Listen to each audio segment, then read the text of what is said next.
Čia labas rytas. Ekologiško gyvenimo propaguotojai sako, kad vartotojiškoje visuomenėje klesti daiktų kultas. Tačiau, ieškant dovanos, nebūtina bėgioti po parduotuves, ją galima pasigaminti ir patiems. Tai reikia atverti spintą. Susiūt? Čia yra kas nosis? Jo, čia nosis. Užuot skubėję į žaislų parduotuvę, štai tokį meškiuką galite pasisiūti ir patys. Tereikia atsitokėti nuo beprotiško tempo, rasti laiko pasiklausyti jaunosios menininkės patarimų. O jis sako, kad pirmiausiai popieriuje reikia nusibrėžti žaislo dalių iškarpas ir išsikirpti detalės iš medžiagos. Tada suname tam tikrą eigą. Tarkim, iš pradžių susunam kojas, prikemšam kažkokių atraižų, susunam rankas, prikemšam atraižų, susunam galvą, kūną, ausytes, tada visas dalis susunam į... Tarkim, paimam šitą meškį. Galima prisiūti aukščiau, žemiau, ar dar pasižiūrim, kaip gražiau atrodytų tos dalis paderinam ir tada ten susiūnam jas, pasirenkam kažkokias sagas. Nustebinti save reikia labai nedaug.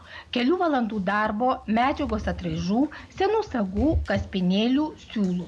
Tad būrelis panevėžiečių susirinkę į ekologinės dirbtuves mokėsi siūti žaislus.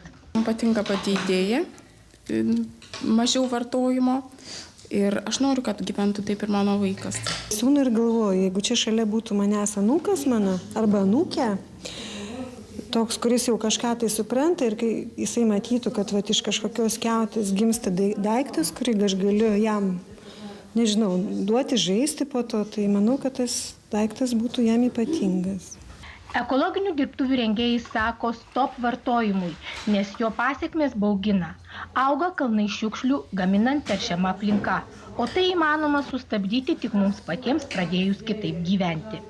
Todėl projekto rengėjai įsitikinę, nupirktas daiktas niekada nebus toks vertingas, kaip pagamintas savo rankomis.